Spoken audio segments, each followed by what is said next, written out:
अस्सलाम वालेकुम, मेरा नाम डॉक्टर बतूल ज़हरा है और मैं गुज़िश्ता 12 सालों से कंसल्टेंट डेंटल सर्जन के तौर पर प्रैक्टिस कर रही हूँ।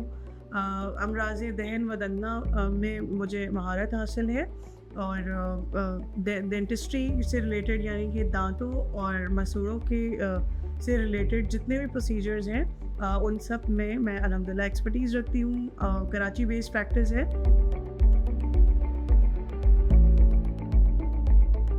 डेंटल प्लाक एक बैक्टीरियल बायोफिल्म है जो हमारे दांतों पर उस वक्त बनती है जब हम खाना खाने के बाद सफाई में देर कर देते हैं।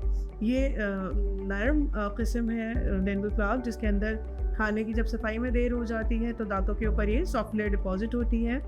ये लाइट वाइट या लाइट येलो कलर की होती है और इसके अंदर वॉलेटाइल सल्फर कंपाउंड्स प्रोड्यूस होते हैं मुंह के अंदर, जिसकी वजह से बैड ब्रेथ हो सकती है। अगर ये कंडीशन बहुत अरसे तक अनट्रीटेड रहे तो जिंजिवाइटिस यानी कि मसूड़ों की सोजिश का सबब बनती है और उसकी वजह से भी मुंह में बैड ब्रेथ हो सकती है।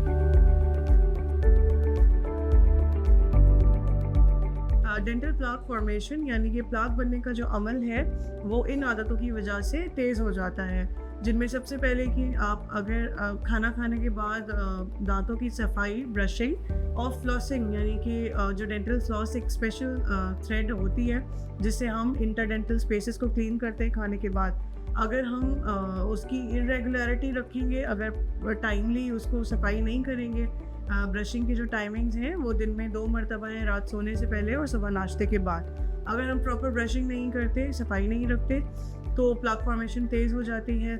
उसके अलावा बहुत ज़्यादा मीठी मशरूबात लेने से, मीठे खाने से, इनसे कहते हैं कि इन अप्रोप्रिएट टाइमिंग्स पे खाना, हर वक्त खाना, ठीक है, कि आपके मुंह में कुछ ना कुछ फूड जो है, मुंह में जो भी ग़िज़ा होती है वो एज अ सबस्ट्रेट काम करती है। बैक्टीरिया के लिए आप समझने की दावत हो जाती है उसके ऊपर प्लाक फॉर्मेशन और उसके बाद इवेंचुअली केरीज और जिंजिवाइटिस हो जाता है। तो अगर आप एक टाइम बना लें, उस पर खाएँ और उसके बाद ब्रश कर लें फ़ौरन। अगर आप इनएडिक्वेट टाइमिंग्स पे खाते हैं तो ये कर सकता है और अपने डेंटिस्ट को रेगुलर विजिट करते रहें ताकि वो इन चीज़ों को चेक करके आपको टाइमली बताता है।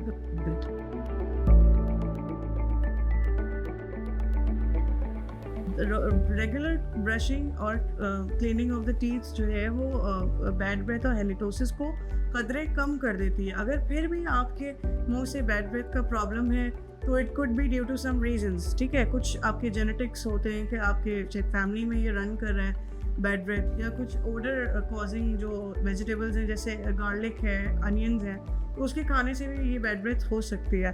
तो ये हो सकता है, लेकिन इसको फिर लाइकवाइज ट्रीट करना होता है कि आप जो है वो अपना इंटेक या तो इन वेजिटेबल्स का कम करें या खाने के फ़ौरन बाद ब्रशिंग कर लिया करें, तो उससे ये काफ़ी कंट्रोल हो जाता है।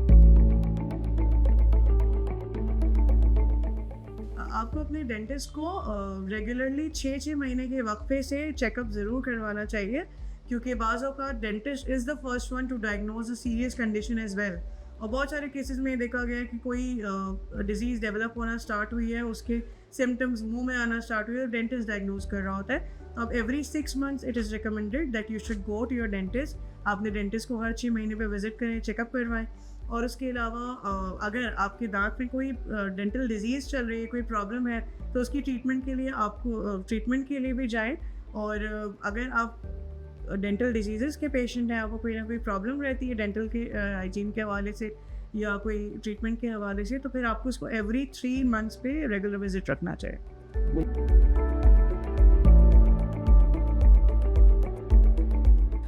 माउथ वॉश का अगर आप बाकायदगी से इस्तेमाल करते हैं तो उसके अंदर कुछ ऐसे इंग्रेडिएंट्स पाए जाते हैं जो कि डेंटल प्लाक फॉर्मेशन को भी स्टॉप करेंगे और बैक्टीरिया को भी किल करेंगे। तो जब बैक्टीरिया ख़त्म हो जाएगा मुंह में से, प्लाक फॉर्मेशन ख़त्म हो गई, तो इवेंचुअली आपकी हेलिटोसिस या बैड ब्रेथ डेवलप नहीं होगी। अगर आप इसको इन conjunction with tooth brushing and flossing यानी कि दांतों की ब्रशिंग भी कर रहे हैं, उसको साथ साथ फ्लॉस के ज़रिए भी इंटरडेंटल क्लीनिंग कर रहे हैं और साथ साथ माउथ वॉश यूज़ कर रहे हैं, तो ये बहुत आपके लिए अच्छा और हेल्पफुल रहता है।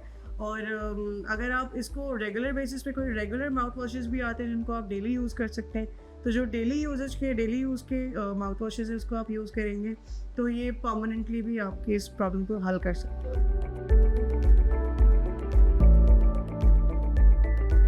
जब हम ऑयल पुलिंग करते हैं तो उससे ये होता है कि ओरल हाइजीन इम्प्रूव हो जाती है। अगर मुंह में कोई इन्फ्लेमेशन है तो वो बेहतर हो जाएगी, ठीक है, और बैक्टीरियल काउंट को रिड्यूस करने में हेल्प करता है। लेकिन ये एक टेम्प्रेरी सोल्यूशन है, it's not a permanent solution. इसके साथ आपकी डेंटल ब्रशिंग, फ्लॉसिंग और डेंटल जो डेंटिस्ट के पास रेगुलर चेकअप विजिट्स हैं और उसके साथ साथ ऑयल पुलिंग करेंगे तो फ़ायदा होगा, और वो भी एक टेम्प्रेरी रिलीफ है।